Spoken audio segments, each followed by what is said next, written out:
Hi there, my name is Chris Nelson. I live in Tampa, Florida, and I'm currently training for my first official ultra marathon. When I say official, because I previously have done a Ragnar ultra, but for those of you that aren't familiar with Ragnar, that's a team-based race and it's spread over 24 hours, and ran it with a team of 3 other individuals. And so although I ran a total of 36 miles, it was spread out across 24 hours. So August will be my first official ultra marathon, the Pinellas Trail Challenge down in St. Pete. But before I talk about my training, I just want to share a little bit about my background. I'm still relatively new to running.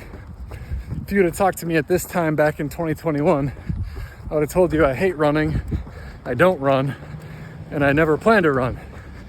I've had knee issues all throughout my life, and even going on, a half-mile run, I'd have knee pain and it would cripple me and bring me to a stop. So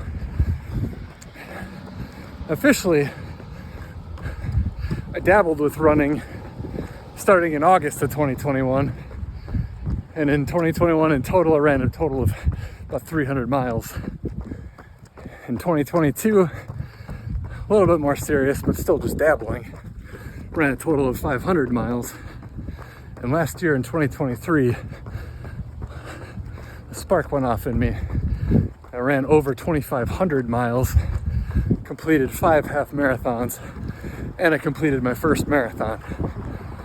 So it only makes sense to be running and training for an ultra marathon now. Right now I'm on my second run of the day, actually. Earlier today, I did an 8x400 meter workout with a mile warm up and a mile cool down.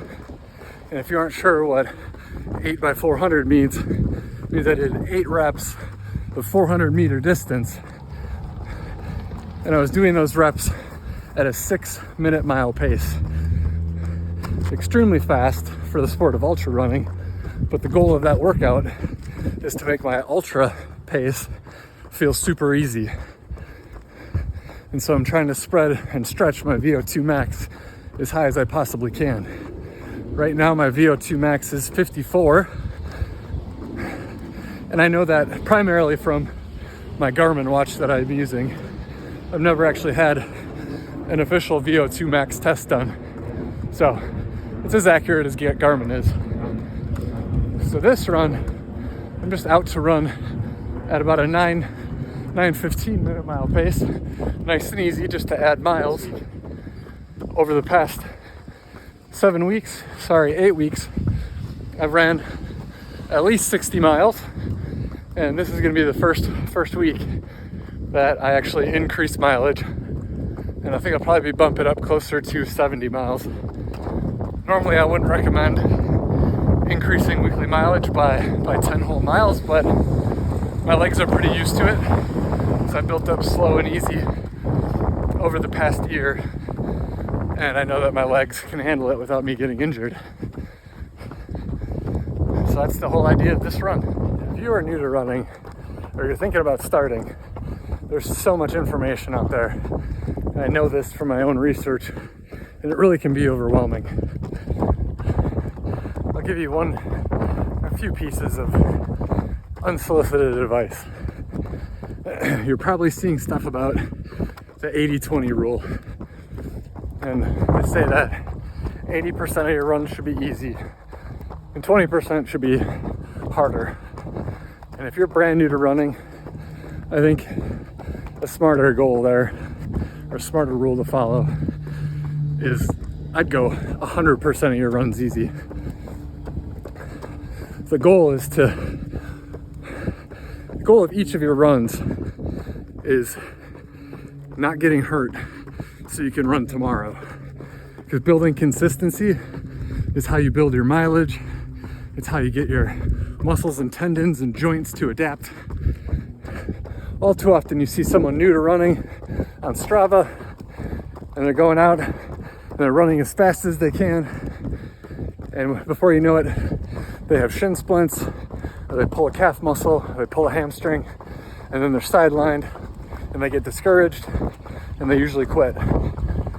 So you want to start really slow and ease into it. If you have to walk, that's fine.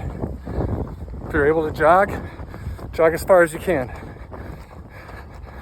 But when you feel your body telling you that it's time to stop, the key is learning how to listen to your body. Not necessarily stopping when it gets hard, because anytime it feels hard, that's when you're making progress. But you don't want to be pushing yourself so hard that you end up hurt. And so if you're brand new, shoot for a quarter of a mile and then walk the rest of the mile. Build it up to half a mile of a run and half a mile walk, and then 3/4 of a mile, and so on. Sorry. You don't put garbage tires on a car. You put good tires on a car. And so I suggest finding a shoe that works for your foot. Not necessarily buying the most expensive, but go into a running shoe store and get fit. I spent the first year and a half of my running in shoes that were not made for my style of running. You can see from the way I strike the ground, I'm a 4-foot striker, or almost flat foot. Just depends on my pace. But I'm definitely not a heel striker. And the shoes that I was starting with were 100% made for heel strikers. And I ended up with serious pain on the 4-foot of my left foot. And that slowed me down for a little while. So invest in good shoes for your feet. Take care of your body. You don't need the most expensive running clothes or silly hat with a flipped up brim and bananas on it. But make sure to take care of your feet, because your feet are connected to your ankles, are connected to your knees. And those are the areas that you're most likely to hurt when you're brand new to running.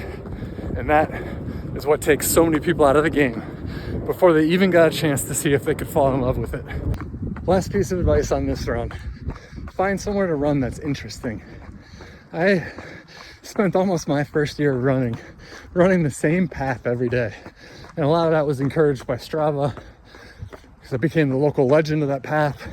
And then I wanted to keep running on that path. But over the past 6 months, since switching from Apple Watch Ultra to Garmin, I've really taken advantage of Garmin's ability to route and to navigate, and Strava's ability to generate maps based on the distance I want to run. Explore your area. It's so much fun. It keeps every run interesting. And one final thought. Why did I name my channel Chasing the Horizon? When I first started running, I really was struggling. I couldn't make it a mile. And I ran like this, looking down at the ground, because looking up was intimidating. Now, I love looking out at the horizon as I run. So there you have it. Keep chasing the horizon. There you have it. Second run of the day. 8 miles. 9:18 pace. Not bad. Effort felt harder than it normally would, but that's all because of the first run of the day. The 8x400 at 6 minutes, which today was the first time I've ever been able to finish all 8 reps of that workout. So, great day of running. Onward.